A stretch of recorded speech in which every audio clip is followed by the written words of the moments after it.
이번 보고서는 서진 시스템, 메커스, APTC 한번 보도록 하겠습니다. 자, 서진 시스템 같은 경우는 유지 보고서 있고요. 자, 보시면은 4분기가 매출 1,602억 원, 그 다음에 영업이익은 187억 원으로 매출액은 92.5%가 증가했고요. 영업이익 같은 경우에는 292% 증가하였습니다. 자, 연간 실적을 보시면 6,061억 원, 이고 영업이익은 580억으로 전년 동기 대비해서 88%, 그 다음에 1,082%나 증가를 하였습니다. 자, 첫 번째 ESS 부품 매출이 신규 고객 확보로 해가지고 410% 증가하였고요. 반도체 장비 부품 매출액도 기존 구미 공장 중심으로 해서 신규 화성 사업장 매출이 본격적으로 발생하고 있고요. 자회사 샘빛 이렇게 얘기해야 되네요. 네, 샘빛의 매출도 반영이 되었습니다. 자, 가정용품, 그 다음에 자동차용, 그 다음에 로봇 등의 기타 부분 매출도 올라갔고 모바일 부품도 올라갔다고 합니다. 자, 모든 사업부가 안정적인 성장세를 지속할 것으로 보이고 있고요. 신규 제품의 컨테이너 매출도 하반기에 발생할 것으로 보고 있습니다.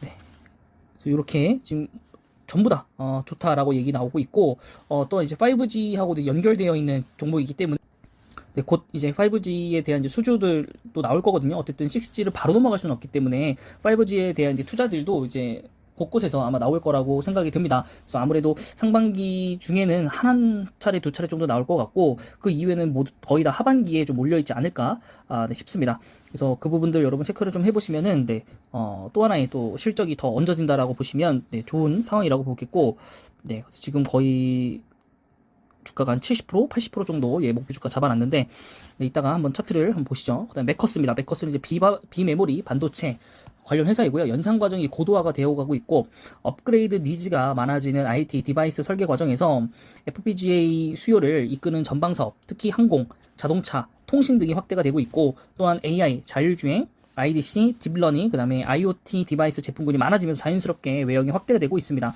자, 비메모리 반도체 시장과 동행하고 있고요. 비메모리 반도체 시장은 사실 굉장히 큰 폭으로 올라가야 되는 상황입니다.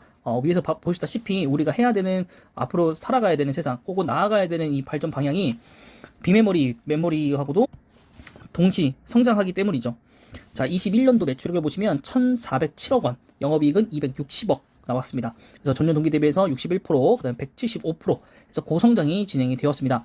게다가 순현금이 451억이 있고요. 거기에 뭐 금융자산, 자사주, 부동산까지 합치면 822억 정도의 자산 가치가 있다고 합니다. 그래서 우리가 앞으로 금리가 더 올라가고 아무래도 경제가 힘들다고 하더라도 이 회사에 대해서는 순현금이 높기 때문에 우연찮은 기회에 뭐라 그럴까요? 좀 하위 밴드에 있는 회사들을 뭐 M&A를 할 수도 있고, 혹은 지분을 이제 매수를 하면서 또 다른 또 추가 수익을 얻을 수도 있겠죠. 그래서 이 부분들은 굉장히 괜찮지 않을까 싶습니다. 그 다음에 APTC고요. 자, 여기도 장비인데 SK 하이닉스의 애칭 장비 구입액이 연간 3조에서 4조 원 수준이라고 하고요. 이것은 국산화율이 채 4%에 불과하기 때문에 앞으로 더 늘 거라고 보고 있습니다. 중장기적으로 국산화율이 20%까지 확대가 된다면 1조나 되는 매출액이 발생이 된다고 합니다. 자, 단일 고객사, 단일 제품에 의존적일 수밖에 없고요. 그렇기 때문에 SK하이닉스 주가가 내려갈 수도 있죠. 예, 거기 업황이 안 좋아진다라는 걸 대변하는 거기 때문에. 자, 상용화에 성공한 제품은 동사가 독자적으로 개발한 장비이기 때문에 괜찮고, 또 미국 법인을 설립을 했으면서 올해도 이제 해외 영역까지 개시한다고 합니다. 자, 국내 장비 시장에서는 삼성 계열사인 세메스를 제외하고는 동사가 유일한 애칭 장비라고 하고요. 진입 장벽도 높고 국산화율도 10%에 미만에 불과한 상태이기 때문에 동사가 굉장히 좀 수혜를 받을 수 있다라고 되어 있고, 신규 장부인 이제 레오 WS 런칭도 예상보다 빠르게 진행되고 있고요. 내년에 실적 전망에 대해서 가시성을 높게 평가받을 수 있다라고 되어 있습니다. 네, 그래서 여기 보시면은 2027년도 매출인 1조 원 달성할 수 있을 것 같다. 국산화율이 20% 올라간다면. 그래서 뭐 앞으로 이제 SK하이닉스가 얼마나 국산화율을 높여줄지, 그 부분들이 좀 문제이긴 한데, 근데 그것을 이제 믿고 투자하느냐, 아니면은 뭐 그때 가서 확정이 되면 투자하느냐, 그 정도의 차이일 것 같습니다. 자, 서진 시스템이고요. 서진 시스템 1번 보시면은 네, 바닥입니다. 지난번에 5G 여러분들 투자하시는 종목에 대해서 설명해 드릴 때 네, 같이 설명해 드렸고요. 네, 위에 올라갈 수 있는 충분한 룸은 좀 있는 것 같은데 여기서 좀 빨아들이는 그런 작업들이 좀 진행이 되고 있는 것 같고요. 네, 기간의 매도가 너무나도 많다라는 거 보시면 될 것 같고, 그다음에 아직 실적에 대한 이제 잠정만 나와 있을 뿐, 아까 거기에 보고서에 지금은 나와 있는 상태는 아닙니다. 그래서 이게 전사적으로 좋아지고 있다고 하니까 네, 그거까지 고려한다면은 올해 1분기보다 좀 매출액이 더 잘 나와야 되지 않나, 네, 그런 생각을 좀 하고 있습니다. 네, 그래서 앞으로 더 타격을 받을지 그 부분들도 이제 좀 지속적으로 좀 팔로잉을 좀 해가면서 네, 한번 봐야 될 것 같습니다. 그래서 서진 시스템 요 정도까지만 하도록 하고요. 자, 그 다음에 이제 매커스 한번 보시면, 자, 2% 오늘 올랐습니다. 2%. 좀 등락이 좀 심했을 겁니다. 오늘 장 전체적으로 좀 그랬으니까. 네, 뭐 일봉상으로는 뭐 그렇게 크게 올라간 것도 없고 내려간 것도 없고, 네, 주봉으로 보시면은 네, 스무스하게 좀 물결을 치면서 또 올라왔고요. 월봉으로 보면 정말 대단해요. 월봉으로 보면 네, 정말 대단합니다. 이렇게 올라가는.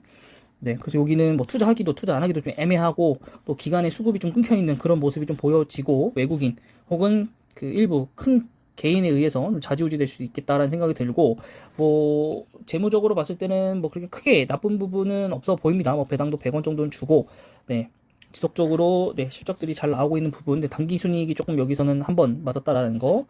네, 지난해 영업이익이 굉장히 잘 나왔네요. 256억 원. 네, 그래서 YIK의 규모로 납품을 좀 한 것 같고요. 네, 또 이런 부분 보면 또 괜찮은 것 같네요. 네. 근데 주가가 너무 이렇게 탄탄하게 올라와 버려가지고 네, 들어가기가 조금 사실 좀 쉽지는 않습니다. 네, 쉽지는 않고, 이런 종목이 하나 이제 포시스가 아니네요.